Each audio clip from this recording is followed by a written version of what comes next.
The Miami Dolphins travel to New England on Sunday to face their division rival Patriots. New England's currently installed as a 6.5-point favorite on BETDAQ, 45.5 the total in this game. This one's a little strange because both these teams come stumbling into this game, Miami having lost their last 3, New England having lost 2 of their last 3, so it's hard to say which one of these teams is going to be able to put together a good performance. New England's struggles on offense have certainly been a surprise. We expected New England to take a slight step back this year. After all, we knew they were going to be without Aaron Hernandez for the entire season. We knew they were going to be without Rob Gronkowski for the first part of the season. We knew new arrival Danny Amendola has had a history of injuries. However, I don't think anybody expected the New England Patriots to rank 20th in the NFL in points per game and passing offense at the midpoint of the season, but that's exactly where they are. Now, New England has been carried by their defense this year. Remember, they sit at 5-2, all alone atop the AFC East, so it's not like the sky is falling in New England, and that has been because of the play of their defense, currently ranking 5th in the NFL in points allowed. But I don't expect that to hold up because New England has been decimated by injuries to their defense over the last few weeks. They've lost their 2 best defensive players, tackle Vince Wilfork, linebacker Gerard Mayo. And in this game, they might be without their best defensive back as well, Aqib Talib, listed as questionable with a hip injury.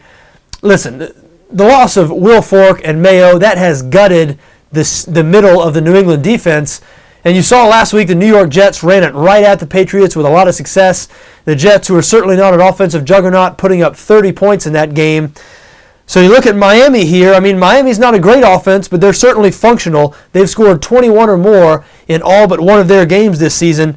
So you'd expect this Miami offense to be able to score round about 30 points, I would think, against this New England defense, again, that will be without Wilfork, without Mayo, and possibly without Talib. So the question becomes, can Tom Brady score enough to win this game? Can he outscore Ryan Tannehill in the offense? Now, the New England offense is getting healthier, no doubt about it. Rob Gronkowski made his return last week and was a focal point, which was expected. And traditionally in situations like this, Tom Brady is a great bet. But I don't know, I've seen enough of them this year. I'm starting to become convinced that maybe they're just not that good this season. Maybe they're not going to wake up and become that top 10 offense that we all expected them to be. I mean, even though we knew they were going to be down some playmakers this year, did anybody really expect them to rank in the back half of the league, the bottom half of the league in points per game? I certainly didn't. But I'm beginning to think this might just be a below average offense. I think New England's probably going to win this game, but I look at 6.5 points. I don't know, makes me a little uncomfortable.